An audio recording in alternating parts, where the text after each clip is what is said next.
like to welcome everybody to the Acre Point Outdoors Hunters Podcast, where we're talking hunting. From regulations to sportsmanship, hunting gear, to even the hunting industry itself, we're going to try to cover all these topics right here on the Acre Point Outdoors Hunters Podcast. So grab yourself a hot cup of coffee, pull up a chair, and let's get this show started. All right, welcome back everybody to the Acre Point Outdoors Hunters Podcast. I have my buddy here, Brandon from B7 Outdoors, and we're going to talk saddle hunting. We're going to talk just kind of the whole concept. Brandon's come up with a pocket climbing stick, and we're going to talk a little bit about that, but I guess just kind of how you been, man? Good. Good. Yep. Keeping busy. And oh, yeah, for sure. For everybody that doesn't know, I've been talking to Brandon on and off. You know, Brandon's got a hold of me here a couple years ago, and you've been trying to tell me a little bit about your step, and basically, you know, hey man, I think we need to go down to this. You know, for me, honestly, it just timing didn't, moving back from North Carolina, it just didn't, doing a lot of work to our house at the time. But, so yeah, I mean, and then, I don't know, just here in the last few weeks, starting the podcast, and I heard that, you finally got your pocket stick, climbing stick out there, and I thought, you know what, maybe we'll have him on. You can fill me into what's happened over the last couple of years in the development of that, and really what you've been up to, basically. Like I said, I haven't talked to you in a little bit, but I've been pretty intrigued after talking to you the other day about the whole saddle hunting and that, so I've watched a little bit, and I think I'm going to give it a try. I think I'm pretty intrigued by it. Like I said, I was kind of shy. I was the guy that, I'm the old timer. I was the climbing stick, the ladder stand. But just recently been getting into a lot of public hunting. So I said, so I guess tell us a little bit about how you got into it and your history with the saddle hunting itself. Yeah, I've been doing it, I think I'm going on 16 years now. I started into it way before it was cool, before everybody knew about it, before everybody was considering it, for good reason now. A lot of guys have promoted the benefits of it, and I saw that way back then when there was only a couple manufacturers making saddles. And my progression in it was, okay, I want to get away from a metal clunky stand, want to be more mobile, like what you want to be doing now. Right. And just the progression of that, like I got rid of the stand, I quit using climbers. I never really used ladder stands because I didn't have private property to really set them up on. So I was that run and gunner, and that's what I was trying to be more efficient at. And through the sticks that were on the market at the time, they were just big and bulky, and I wanted something more streamlined, but I didn't want to sacrifice the step distance of a normal stick. And so I just started trying to develop this stick for my own needs and wants, and finally was able to come up with the product that I think other guys, now that a lot more people know about it, I can see it being a benefit to other people. So. Yeah, I just see a ton of people now. I mean, you, like I said, you can go on YouTube, and a lot of people, go on YouTube now anymore, and there's just a ton of information out there. Like I said, after I've talked to you, it really surprised me how it's grown in just the last couple, 3 years. I mean, it's just crazy. I mean, and even when I was talking to you a couple years ago, I was like, yeah, I don't know. You know what? I mean, yeah. Figured that's a young man's game. Honestly, that's how I looked at it. It's Sure. like, I'll be 57. A lot of people, like, yeah, I'm going to go to ladder stand. But, I mean, I still like to get out there. I still like the climber. I still like to get back in there. Still have the passion to get out in that tree. And just from what I've seen, and you did a little demonstration for us. And for everybody out there, we'll have that posted up here in a little bit. But it honestly, I was intrigued. Like I said, I've watched a lot of videos of it, and I see a lot of people doing it. But I was really, really intrigued on how small your pocket climbing stick is. I mean, because like I said, I'm used to the 4 foot. Yep. Get the 4 foot, go buy yourself 20 foot, wrap it to the tree, climb up there, hang your stand. Yep. And this thing is the size of a water bottle. Yep. And it's crazy small but and then it extends right out to what you told us, 17 inches. Yep. It's like this here, and then it extends. Trying to make. And for a lot of people that can't see it, that's on Apple Podcasts and Spotify, it's basically like a scissor. Yep, essentially. That's the design. Yeah, so so if anybody's trying to, but yeah, it's just pretty streamlined, and I don't know, it's kind of cool, and it just compact. Being that guy that's did the running and gunning, trying to get in there, my idea was, getting there with my climber. And that is just, your whole setup is probably what would just put in just with my backpack and my camera gear. Yeah. Basically you didn't have really hardly any with your pack and your whole system to get into that tree. It was just, because I've done that. Like I said, I've had my climber, had my backpack, and it's just, when you're walking a couple, 300-400 yards or trying to get back in somewhere, get secluded, get away from people. Oh yeah. It could be a challenge to get in and out of the woods, and I just kind of grew on it. You kind of talked me right into the whole concept here. Because there's a lot of benefits to it, and that's the word spread because of it. And like you've been going out of state to do hunts, to try to streamline your setup and make it efficient. To go through all that work out of state and how many steps you have to take, or some guys like this or that, to streamline it and to go more compact and lightweight, it's a little less work to do what you're doing, right? Which all of us, that's what we want to do, right? Make things easier, So, yeah. And you made a good comparison, like you said.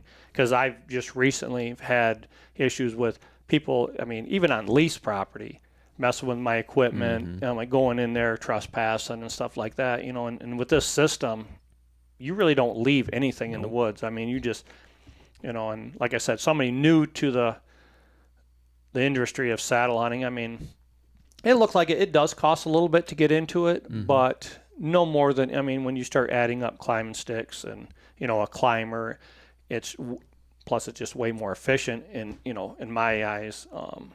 Just watching you today go up the tree, rappel down. Just the quickness of getting up into that tree.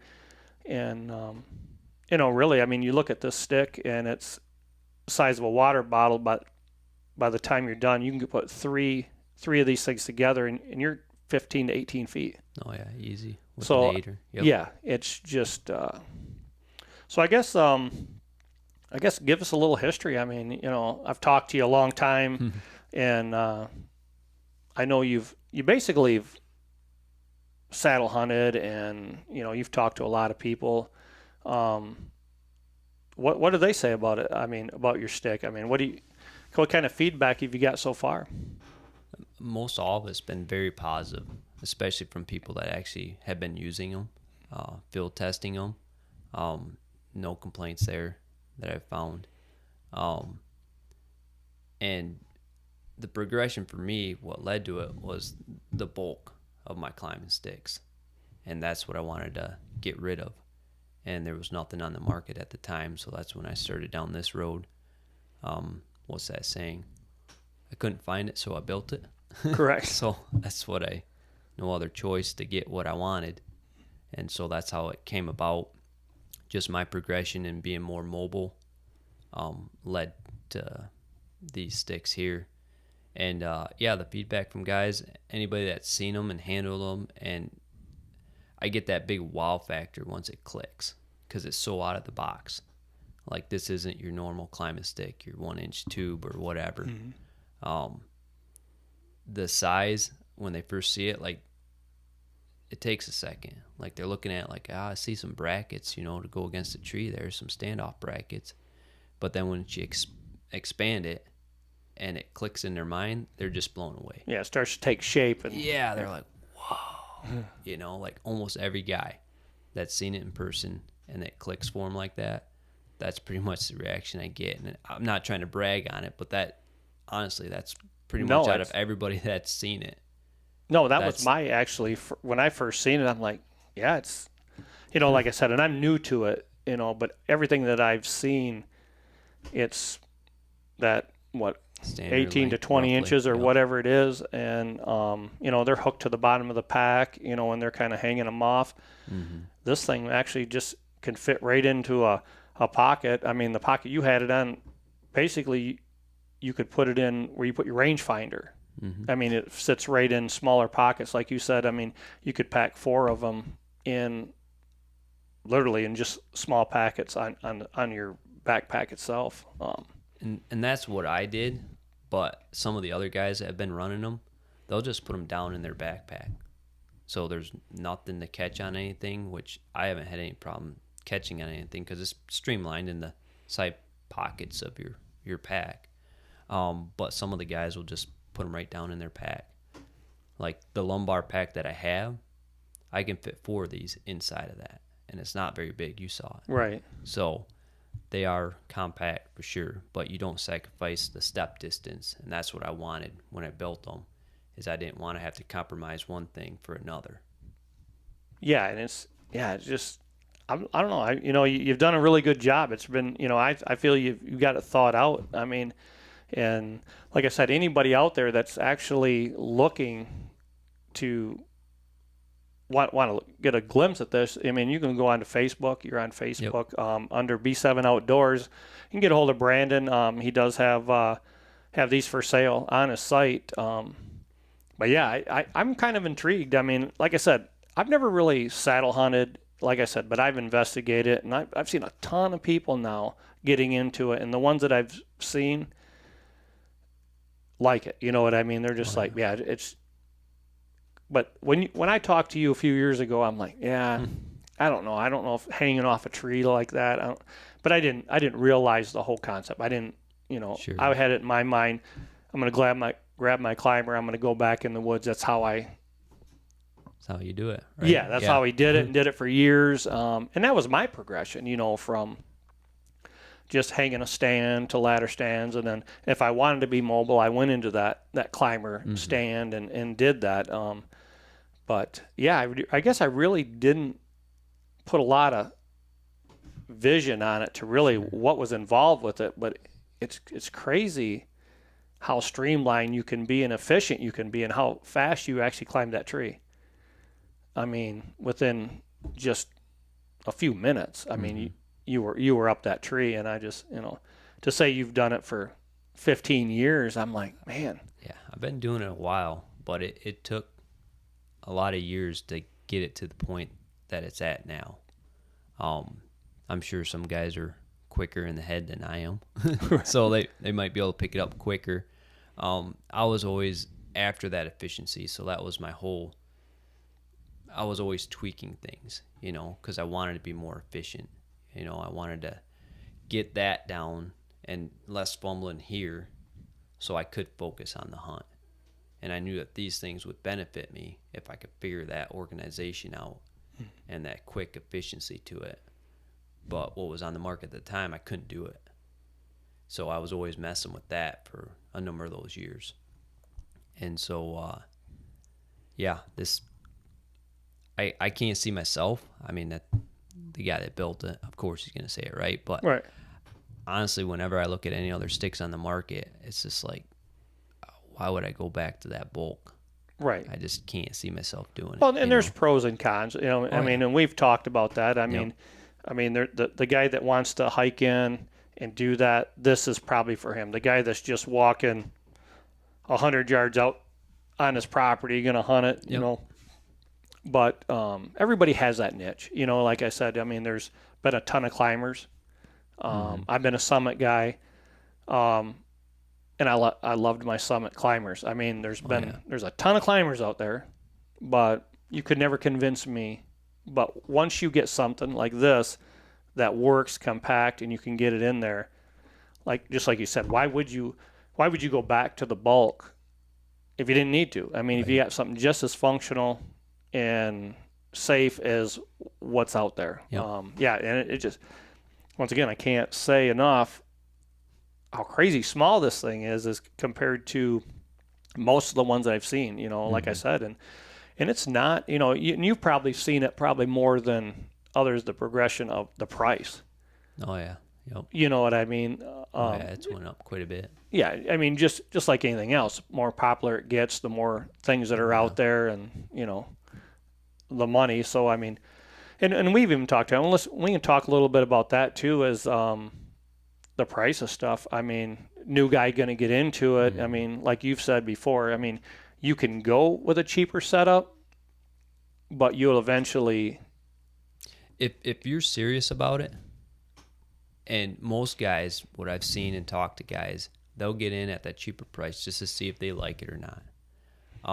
I wouldn't say don't go that route, but most of those guys do find out that, yeah, it works. It has these benefits that outweigh these cons, if there's many, which I understand. I mean, it's not as comfortable as a climber, but you have all these other pros.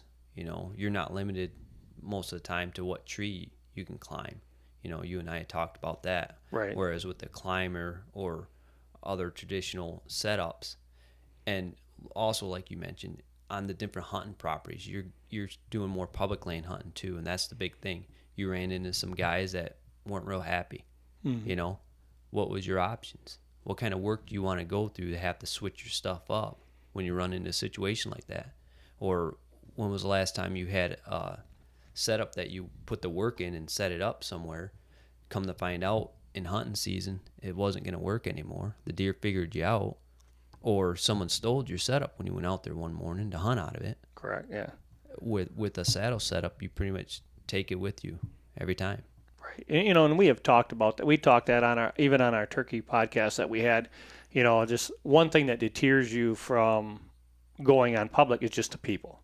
Stuff like that. Just why would you go out and buy a $200-$300 stand, take the chance of taking it out there? Even a climber. I mean, you're packing in and out. If you get in somewhere, if you're in 3/4 of a mile, like some of the stuff that we've actually been on, I've actually left knowing that I'm going back out the next morning. I would leave it in the tree.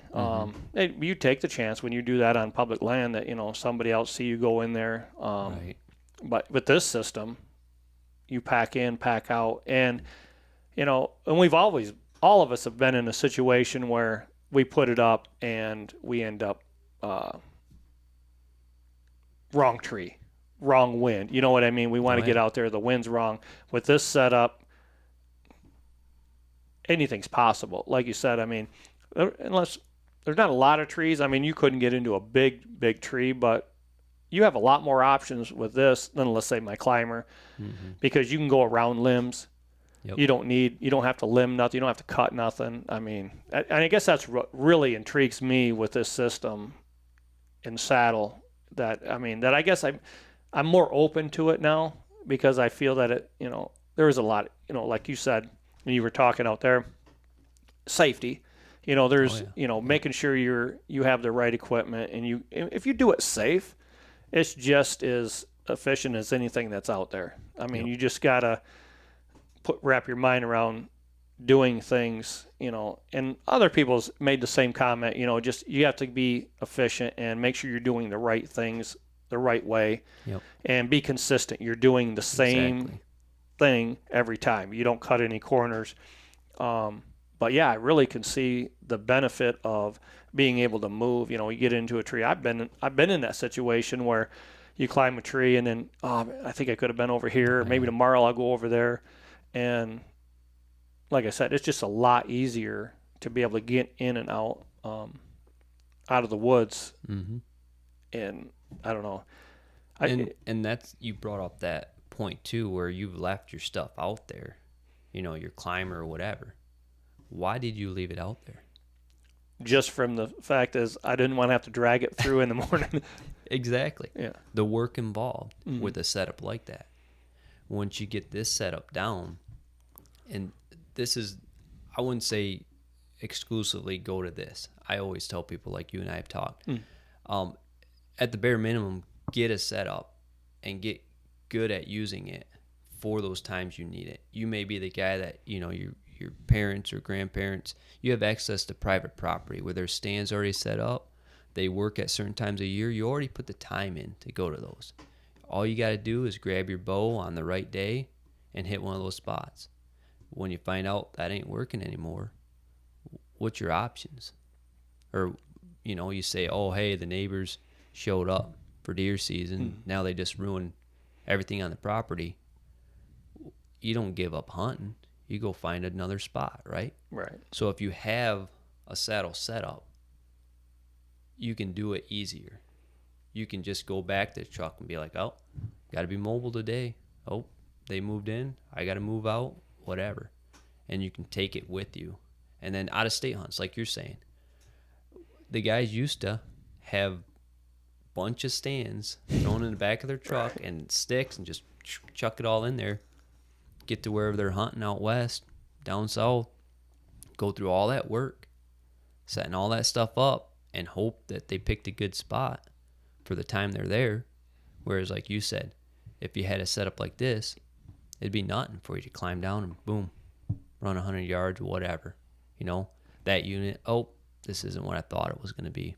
Yeah, Move on. And there's tons of, just for everybody out there like myself that's trying to get into it, like your setup, there's so many different variations. Once again, I mean, you can saddle, but I mean, to the setup that you have, to the saddle itself, to just how you can custom fit. That's what's neat about where it's come. Is you can individualize it. Like what works for me might not work for you, but now you have all these options. There's not all this DIY stuff that you have to figure out. You can go hunting because you bought this and you figured it out. Yeah. Yeah. And it's just because, like I said, your setup, somebody like myself that likes to film my hunts and, I can figure that pack. I mean, in those steps, like I said, your pocket climbing sticks would fit right into that, carrying all that extra weight. For somebody like myself that's going to have the extra camera gear anyway, to be able to have something that's a little more compact and be able to position it on my pack. So if I'm going to carry it in there, like I said, with my camera arms, I just think that it's one setup that you can custom. I mean, it's a little more customizable saddle hunting, in my opinion, just for the guy that just wants to do the run and gun and go real light. You can go real light. Oh, yeah. I mean... Oh, yeah, you can go very minimal. Yeah, and let's say you want to get back into that spot and say, yeah, I'm only going to hunt it a couple of days, I'm only going to have a couple of days. You could just go real light, get in there, and it's just so many opportunities. And like I said, some guy that's just getting into it, the possibilities. I mean, I've just seen so many different variations of style of hunters because we all none of us probably all hunt the same, right? So like I said, and that's pretty apparent, like with the one stick method, and we kind of talked about that a little bit. It's just, so it's whatever fits you or your style of hunting, and like I said, and it's not age. I mean, like I said, I'll be 57, so I'm to the point where it's like, and that's why I did it, because I thought maybe this is just a young guy's game, so maybe it wouldn't, maybe I'll stick to my ladder stand or something like that. But that's why I stuck to my climber, because I still wanted to be mobile. But how safe, like I said, if you do it right and you get the right equipment, you can be just as safe as anything else. I mean, I'm not going to try to have to climb the tree and as fast as you did it today. Right. You know what I mean? If it took me an extra 5 minutes to get there, I'm still have all those options of being a little more stealth, a little more mobile of a hunter in that situation. You know what I mean? I'm not definitely not going to try to race you up a tree in a climb rank or in a saddle, because like I said, you made it look pretty easy. Maybe that's what we should do one of these days. We should race. Yeah. That's good. Yeah, I'm not... I'm curious about that, though. It's been a long time since I've been in a climber. It would be curious to see the timing of it. because you've seen my setup now and how that when I get to the tree, I can just reach back, pull a stick out, start climbing. Whereas like with the climber or maybe other sticks or packs on the market where you got to take your pack off and start hooking things up and assembling things, whatever. Oh, yeah, know? just trying to get like, it around the tree, I'm set curious the about angle. that too. Yeah. You know what I mean? The time difference in just the up. You get to the tree. What kind of time does it take you to go through this stuff and this work to even get attached to the tree to be able to climb? Right. Whereas with... Or picking the right tree. Yeah. I mean, by the time I went into a woods and found a tree that I could probably get into, you could go in there and say, okay. I'd have a lot more options. Yeah, your really. Options are 3 or 4 different trees, and I may have one. You know, because I've been in that situation before where I grabbed my climber and went in and, didn't have a trim saw, you're limited. I mean, you better do some scouting before you get in there. Right. And just with the saddle, you don't have to. You could actually go in. I mean, you can go in for the first time, know the area. I mean, everybody has Onyx maps anymore. You can do all your scouting online, and you could get a pretty good comparison and find out where everybody's at. And just walk in for the first time and get in and hunt. You don't have to worry about dragging something in there and then not having the right tree or a big enough tree because, honestly, I mean, from what you showed me today, I mean, you could get anything, 10 inches. I don't know. You said a basketball. You said most people get in one about basketball, but, I mean, you showed us today. On your sticks, I mean, you could go smaller. I mean, not that you'd want to, but it has that capability. Right. Whereas a lot of other setups, like the one tree I showed you out there that I could probably go up that with a saddle. You wouldn't put a hang-on on it. And wouldn't put a climber on it. No, and especially in the wind that we had today. Yeah, right. Yeah, but no, like I said, it was super efficient. And I was, like I said, I'm pretty intrigued on, getting out there and, starting that journey to, because we're into the end of April here. Our turkey season's kind of in full swing, but it gives you the summer to actually get into that, get comfortable with that, find out what saddle, because like I said, saddles are another thing. I mean, they're just there's a ton of them on the market. And There's I think last time I counted probably 20 plus manufacturers of them. When I started in, like I said, it was only 2 or 3, and so it's come a long ways. I guess we're going to put you on the spot here a little bit, but just because a new guy and anybody else out there that's looking to get into it, what would be your recommendation? I mean, if you had, because like I said, I've watched some of the videos and just how some of the saddles themselves, how some of them are easier to get like underneath to get more comfortable and get underneath. What would kind of be your recommendations as far as, ones that you've tried or that you've seen that somebody just trying to get into it like myself? Like I said, if I'm going to spend the money, I want to spend it once. I don't want to spend it, like you said, I don't want to spend it and find out, yeah, I like it, but man, this thing's not comfortable. What would be your recommendation? Or, I mean, what are some of the features that you would say that new guy would want to look for first? Well, one thing you brought up was, the versatility of this, the way that you can customize it to yourself. So that alone is an awesome advantage to the saddle hunting. And you may not figure out that right away. I would say to start out finding somebody like, you and I, like I brought this setup to you, get to try it out. There's a lot of shows now that these saddle manufacturers are at where you can go and you try this stuff out. You can slip a saddle on. They got it tethered right there on the post. You can try out their platforms. They have sticks. I'd go try some out and then just keep learning, like you did. You jumped online and started watching videos. Yeah. Do that. You're going to, enough of that study, like with anything, you're going to be able to slowly start narrowing it down to your options and then go try those options out. Like when you go shoot a bow or something, you don't just go pick up one because so-and-so, I mean, they told you to go try it out. You go try it out, but do you just buy that one right off the shelf, or do you compare it to other ones? And that's what's cool about nowadays with saddles, is they've come that far, and there's so many guys into it now, and there's shows being built around that method of hunting that you can go and try before you buy, pretty much. Yeah, I've been really surprised. Like I said, after talking to you on the phone, and then, just getting a little bit more feedback from you. And then, like I said, and then I started really getting into it. I'm thinking, man, this thing is a lot more popular than what I thought it was. I mean, I knew a few people did it, but I really wasn't thinking that it was as big as yeah, like in the last couple of years. I mean, if you see a lot of the people that are out there doing the instructional videos and stuff like that, just trying to get that out there, they're probably most of them just in the last 2 or 3 years that I've seen. You know what I mean? Trying to, so yeah, I'm kind of excited. I mean, I think that I just seen a ton of different options. I guess that's what intrigues me but like I said, being the new guy, getting into it, I kind of want to make sure that I'm doing it.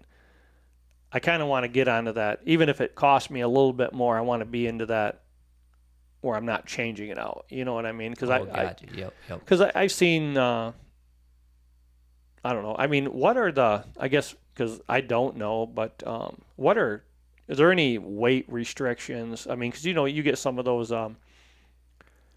climbers, that they say 300 pounds, or, you get some of them. Is there any type of restrictions on those saddles? Have standard testing on all that the manufacturers go through. And they do have standards that they are tested to. And usually it's tested over what they're actually rated at. Mm-hmm. So sticks, platforms, saddles, they have a standard of testing that they do on them. And so when you see those weight ratings on there, you can be assured they're solid. And then they run into that. And they run the same as most of your climbers at that 300-pound range. Mm-hmm. Yep, that's roughly the standard usually. Yep. Okay. So, yeah, I mean, just for myself and anybody out there that's kind of looking into it, that was like mine. When I first get into a stand, I'm like, okay, what is – yeah, I don't want to be pushing I want to get one that I'm – You feel confident. Right. It's been tested and it's going to hold you. Right. And, and like I said, a different concept. Like I said, I love the concept. But, you get up there and you're 20 feet up. You want to know that – your equipment's going to – Right. And I guess that – to be totally honest with you, when we were talking about it before, and I seen saddle hunters, I'm like, man, I don't know if I want to hang off a tree with just on a little rope. Mm-hmm. I want something that's a little more framework to it. Sure. And I just think that it's natural for people when you get 20 feet off the ground that you want to be tethered in good, and that's what I guess I really see. I mean, it's a safe system. Oh yeah. I mean, from the ground, you're tethered right to the tree the whole time. Yep. Climbing trees is a dangerous thing anyways, no matter how you do it. The arborist, everybody. But there's safety things that you can do. And as long as you go, like you're saying, you go by those things and you're checking and you're making sure you're doing it, you can assure you're safe. There's always things that can happen, and we'll never eliminate every possibility. But for the most part, you are always tethered to the tree if you're doing it right. And then as far as you said, like around limbs and stuff like that, you'll have your lineman's rope or belt that you will use, and that's usually when you're ascending the tree. But if you do encounter a limb or something, you have your tether as well, that once you get to hunting height, you would then buckle into that, and then you could take off your lineman's rope. So you have two setups there. So when you do get to a limb, you put your other one on, make sure that's hooked up safely. Your carabiner locks are locked before you take your other one off. And you can leapfrog over the limbs that way. So you're always attached. So I would say, yeah, it's one of the safest things you could do. Yeah, and and there's the positive, like I said, there's just not a tree that you're limited to. I mean, you could, For the most part, yeah. Yeah, I mean, like I said, something huge or real small, but for the most part. Well, even with those, you definitely ain't going to use anything else on them. Correct. Right. And for what this setup affords, the value in it, where you do have that versatility, I mean, makes a lot of sense. with you being in it for the 15 years, I guess what do you think progressed the most over that time? I mean, as far as Good question. I mean, as far as equipment. I'd probably have to say climbing sticks.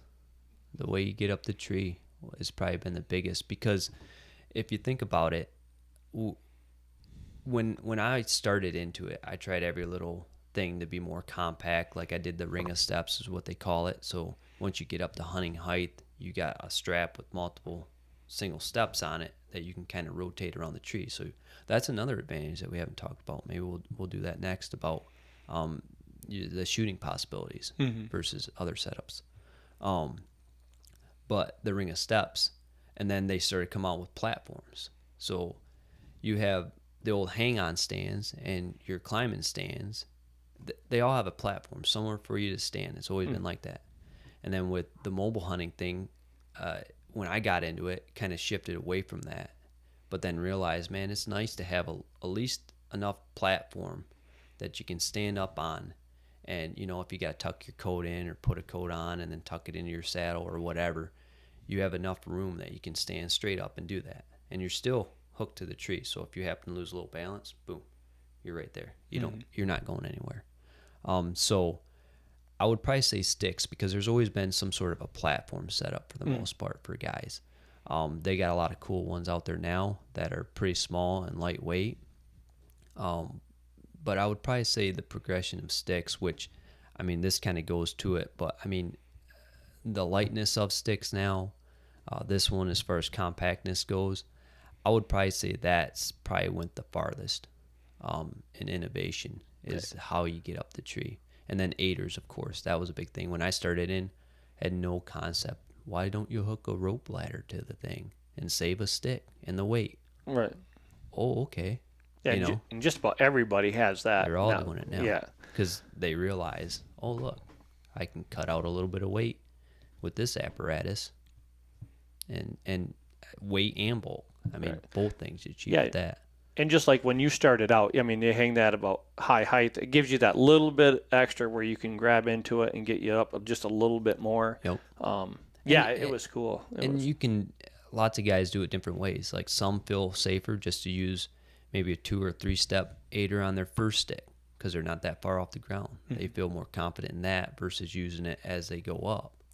And then some guys will go with a 3-step aider on their first stick, and then they go to 2 or single ones on their other sticks. So, and there's so many options, so many people, like you said, you can customize it for whatever works for you. Well, and you know, talking about that, and we're getting back to your stick here, the pocket climbing stick, you also have that option where you can hang one of those aiders off that and still keep this compact and hang them off there. And, you know, because like I said, I've seen some where they're actually attached to it. They slide them out. But this is actually, you know, once again, you can put that in your side pack with your rope and you can pull that out. And this thing is, like I said, size of a water bottle. You can actually get it and then, you know, still have that same concept and still be that compact. But like I said, that's what I was really intrigued with the most today when I watched you pull that out of there and went to town climbing that tree, like I said, and I know you were probably 11, 12 feet. Yeah, for just a demonstration, it was nothing to get up that high. Yeah, I mean, just in, I think 5 minutes maybe. I don't even know if it was 5 minutes. I doubt it, because I've timed it before in a full climb, and I might be at 5 minutes, 6 minutes maybe. That's all the way up and tethered in. Like when I get to the tree, I don't take anything off. I just pull a stick out, hook my aider up, my lineman's belt, and just go up, put the platform on. And that's because of this system that I had. It took a while, but I got it where everything is accessible off my pack. Well, and just like you said, and we talked about this, it's customizing it to left or right-handed. You know what I mean? Yeah. How accessible you are to reach your gear and what feels comfortable when you're hanging off that tree, which side you're going to feel comfortable at. But so let's take it to the other side now. You know, we've talked pretty much about the setup, but what were your advantages of hunting? I mean, actually, like we were just talking about shooting and your capability. I mean, because the ones that I've seen, you set up opposite. Everything that I've read, and let's say if you're shooting to the left, and you're right-hand shooter, and this is your shooting zone, you actually set up to the opposite side, 180 off from what you would normally just hang your stand. Correct? I mean, is that a fair statement? Yep. A typical hang-on stand. Say, and this happened to me one time early on in the saddle hunting too, is I'd picked a tree out and I had a trail to my left. And so in a traditional tree stand, I would have hung that stand on the other side of the tree. And so I'd be sitting with the tree to my back. Okay. And this is my strong side. I'm right-handed, so I'd be shooting straight off to my left. In this situation, I had the saddle, so I was actually on the other side of the tree. The tree was in front of me. Okay. I had a doe come in on my weak side over here. If I was in the traditional tree stand, I would not have been able to turn it up to shoot at that deer like that. With the saddle, I just spun around to the offside and got her. Yeah, and if you were, it's a lot less movement, where you could, like I said, I've seen a lot of advantages just to that, is being able to just be able to move and still get that shot without having to spin yourself completely around. Because even myself, I mean, should be tethered in. I mean, if you're up that high, and then, you have that, your tether rope or whatever, especially when, like you said, you're going to shoot to your weak side. But I mean, that's some of the advantages that I see, that just the capability of being able to get that shot, and everything always happens. If you're going to set up this way, they're always going to come in this way. Right. And I mean, that's just, we've all been into that, where it's just, we've got them figured out, and next thing you know, we don't. Right. And then he comes in over here. So, but no, I mean, so I guess tell us a little bit about, that for some of us like myself, what are some of the things that you've seen that are the advantages of that? I mean, other than that, I mean, situations that you've been in or you've encountered, or other people you've hunted with encountered with that. I mean, from the traditional climber guy, or you know what I mean, that the advantages. I would say the biggest advantage is the mobility in it. It really is. I have a young friend that I finally talked into saddle hunting this last season. He went out a few days in the season, had to move and be mobile. Shot the biggest buck he's shot to date. He got out of the traditional, hey, I hunt this property I've had access to for all these years. We've done it this old way.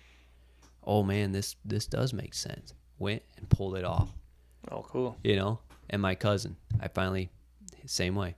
He put in all that work. He, go get her. Talked him into it.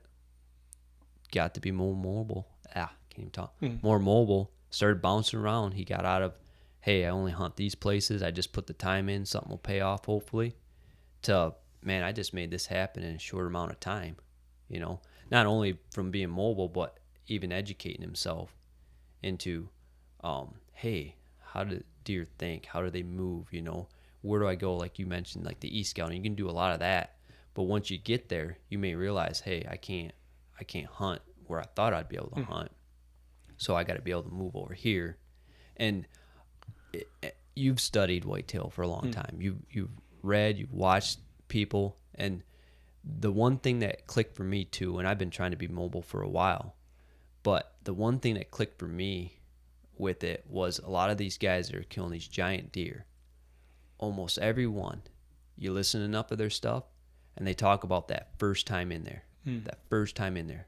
No, I didn't sit here straight week hunting this deer. I made sure everything was right, and then I went in. Having a mobile setup like this makes that easier. So those are advantages I say would probably be the couple top ones. And then like we were talking with the regular stands, even to make a shot, like that deer come in over here on me, in your regular stand, how many times have you, that awkward, you can't get the form down, Mm-hmm. and then all of a sudden your elbows hitting the tree.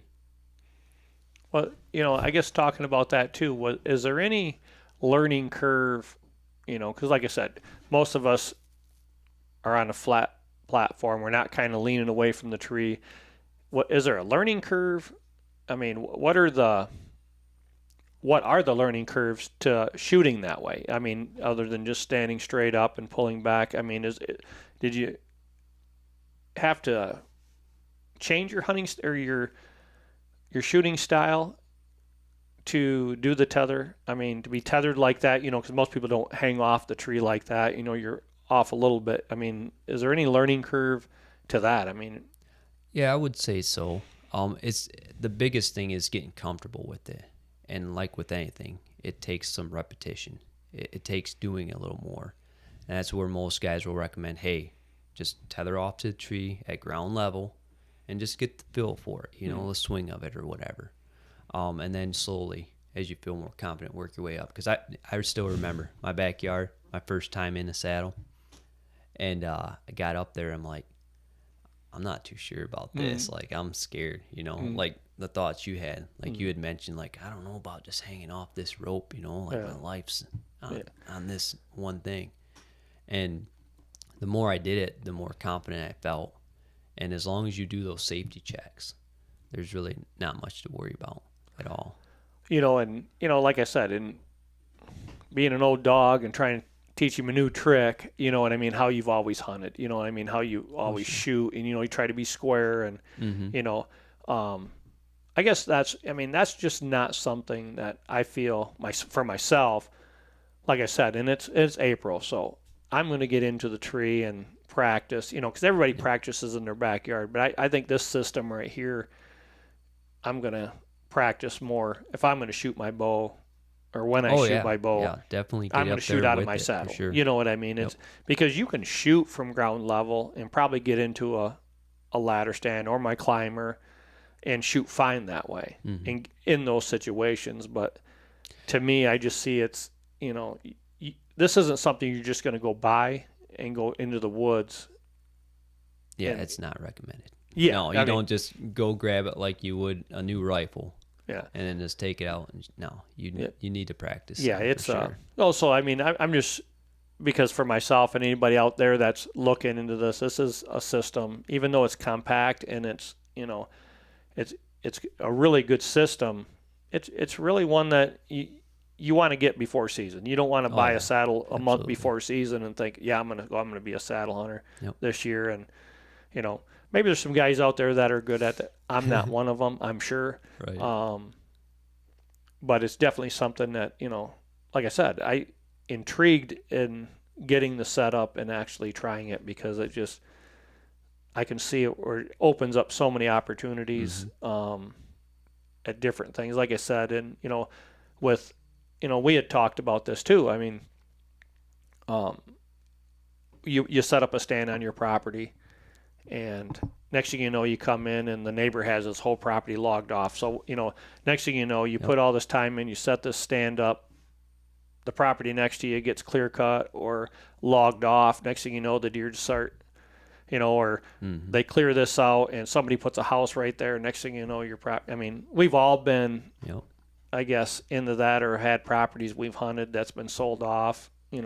Nowadays it's not common for 40 acres to be split up and a house be put on it. Exactly right. And it takes kind of something you've hunted for 20 years and kind of change the whole pattern of these deer. Yep. So here you are. I mean, like I said, and we had talked about, this is a perfect example of, if you have this system, you just move. I mean, and and you can just move with it. You know what I mean? You can set up different, deer not getting used to that same stand sitting in there. We've also talked about that. And, think about it. You go out of state and you pull into the parking lot, and all of a sudden there's 20 vehicles there.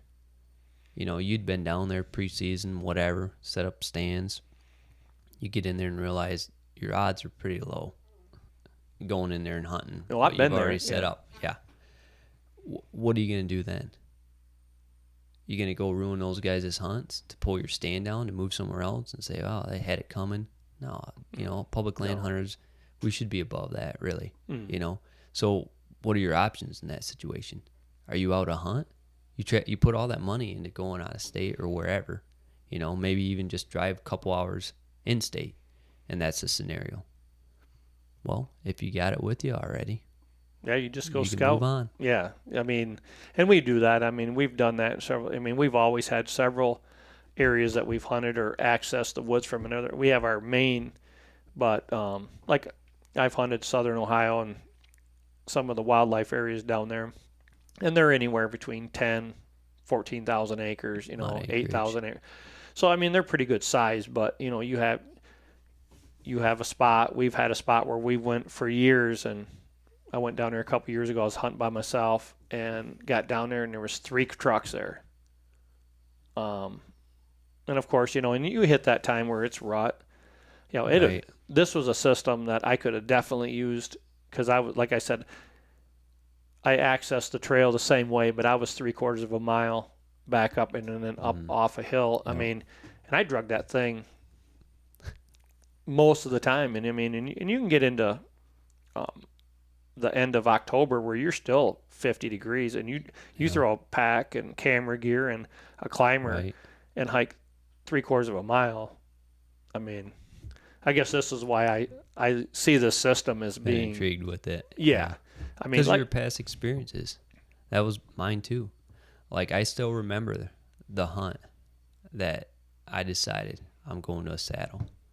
I had a lightweight little 6-pound stand I bought, used from a coworker, and hunting late season here in Michigan. It was back then we had some harder winters, but I was going for it all season, right? So I'm out there. I set the stand up. I had some different sticks. Got up there, got settled in. That stand was popping and pinging like you wouldn't believe. It was so cold and it was quiet. I'm like, there's no chance the deer's coming by here. I'm like, that's it. I'm done. The stand's got to go. And that's when I just found out about saddles, and it was like, at that time in my life, finances were tight, real tight. And I'm like, man, how am I going to do this? Like, I'm sold on it now. Mm-hmm. Just how do I come up with the money, And so I was able to acquire one, and I haven't went back since. Like I said, 15, 16 years ago, it's going on. And I wouldn't say it's for everybody, like we already discussed. Mm-hmm. You may have property, access to family property, whatever, where you already have setups. You like to go back. You had a lot of memories in those stands or places, and you go back there for that a lot of times. It doesn't always produce, but when you start getting a little more serious, and I know you've been a real serious bow hunter for a while, this kind of stuff makes more sense, because that is really, we want the advantage, and we want to have less work to do that, and this saddle stuff kind of affords that, in my mind. And that's what sold me on it.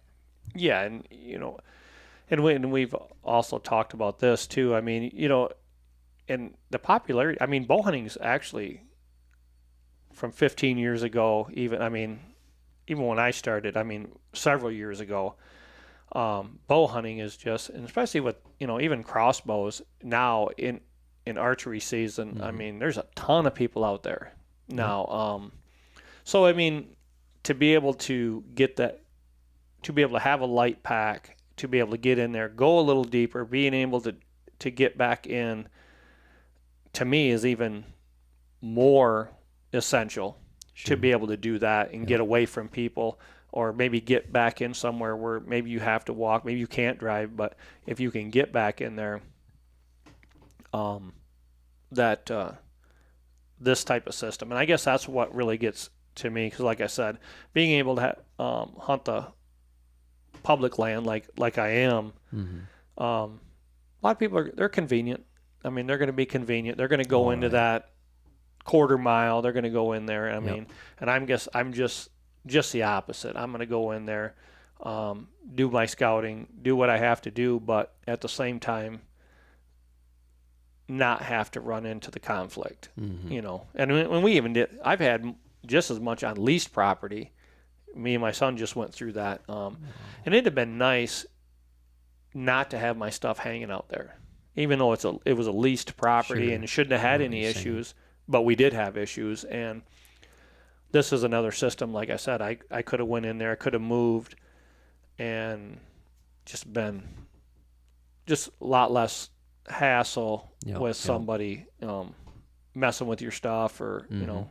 creating havoc for you when you're just trying to hunt and have a good time. That's another thought on it too, is you make the wrong guy mad, whether it was your intention or not, and a lot of times, as you and I have talked, we don't want it. We're going to avoid it, We'll get our stuff, we'll move on, the work involved, like we already talked about, there's that aspect too, but still, if we can even avoid that conflict, if that's what's going to happen, say you have a setup out there and they know where your setup is or whatever, who knows if that thing gets compromised because they look at you the wrong way. Oh, You know yeah. what I mean?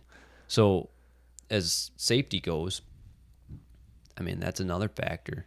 Oh, I actually just went through that with a guy messing with my trail cameras and put a note on my setup. Thought I was trespassing. I was not. Ended up having to get the DNR involved. But that's just the unfortunate things of, like I said, of public land hunting. I mean, this was on leased property and having that, which I thought I was safe. Yeah. But once again, I mean, you have to get the DNR involved, and then something you don't want to do. If you could just talk to the person and say, "Hey, I don't." Yeah, we always try to do it the right way, but they don't always. Not everybody sees it that way. No, and it was not going to be They were trying to push me out of there because they were trespassing to start with. And 7 hours away. I mean, what are you going to do? I mean, if it wasn't for the trail all cameras, that time and effort put into it. And technology today actually makes it good. We're getting on that part of it. I mean, that's the only reason I knew the guy was around my stuff was because of my trail cameras. Being 7 hours away, it was actually beneficial to have that. Sure. And got a picture of the guy, and and unfortunately, I mean, he messed with my cameras and taped them up and stuff. He didn't do anything with my stand, but like with this setup, we'll get back to this. I mean, it just makes it so much nicer not to have to leave your equipment out there and stuff like that. But Brandon, like I said, I appreciate you coming on and talking to us a little bit about it. And if anybody actually, like I said, trying to get into saddle hunting, I'm always open to talk to somebody too. I love talking about it, as you know. The last few times we've talked about it, I mean, I could go on and on. You've definitely got me intrigued. And like I said, after talking to you and going online and looking at, and honestly, being the new guy and seeing what's out there in steps, I'm intrigued on, like I said, your setup right here. I mean, it's just crazy how compact this thing is. And a guy that, like I said, camera gear and everything else that, that we're going to carry in there. I mean, this thing is, like I said, the size of a water bottle. You cannot, and you get... It'd be tough to get something any smaller without and more you said compromise. you run what, 3 sticks? Yep, that's what I've been running. And you run in, and you get to that 20-foot mark. Yeah, I can stretch it out pretty good. Yeah, with not your, that with I your recommend aider. it to everybody, but yeah, using an aider is the big help to it. Yeah. So yeah, you're not carrying a ton of weight if you're able to utilize that. And honestly, that's what I liked about it, because I seen how fast you were up there, and I like to hunt around that 20-foot. Like I said, and we always talked about that too. It's a situation you're in, because you may be in a spot where you only have to get to 15. Yep. For cover or that. I mean, you don't have to go high, but you also... You have the capabilities if you need to. Right. And if you don't... And you were actually above 20 feet. You said you were hunting some red pine or something. Yeah, and situational. Red pine stand, being a little higher because you're a little more exposed, is more beneficial. Hunting a cedar swamp, you don't have to do that. Right. Yeah. So, and with my setup that I've done, and it's not for everybody, but where I've got with it, where I can access, whatever I need by just reaching back, say, it's that cedar tree or whatever. I may only need one of these in the aider. Right. And I don't have to take off any other sticks. I just grab the one out, put it on.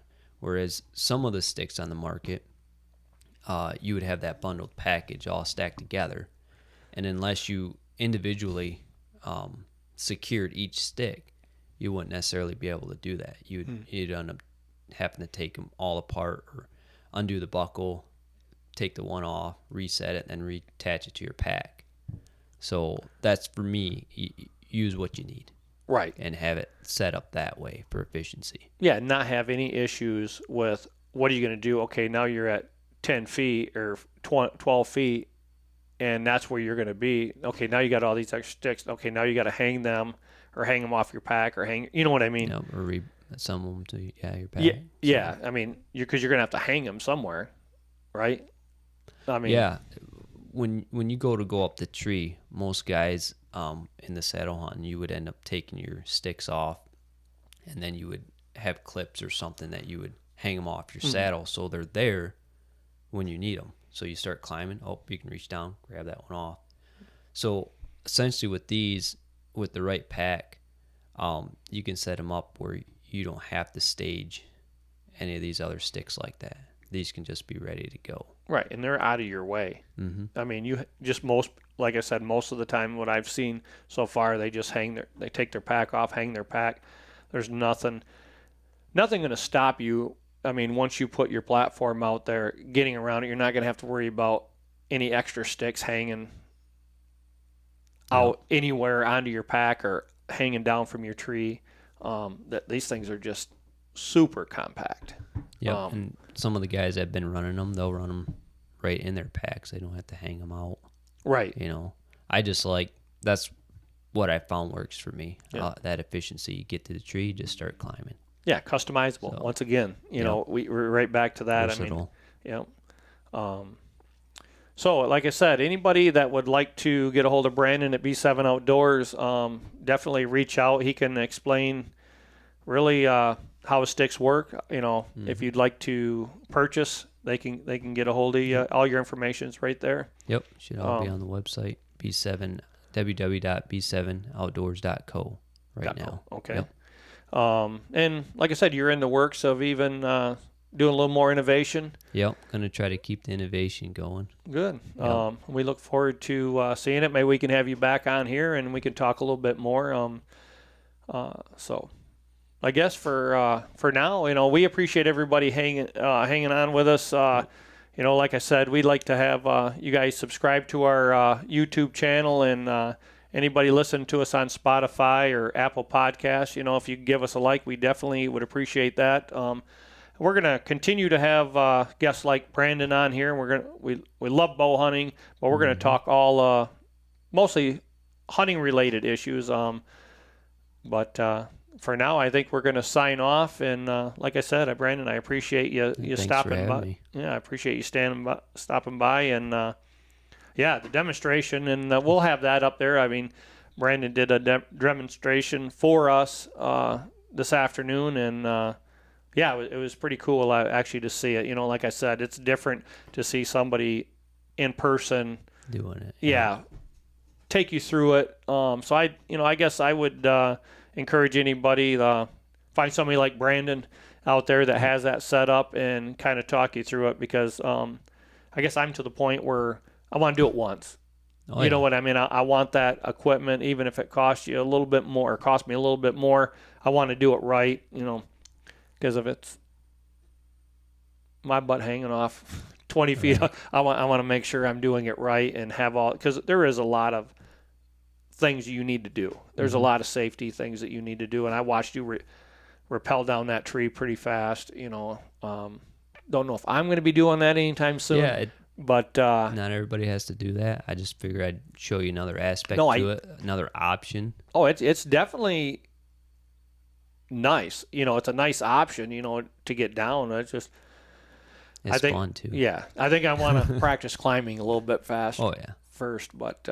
Once again, I appreciate everybody. Once again, if you could give us a like, we'd definitely appreciate it here at Anchor Point Outdoors, the Hunters Podcast.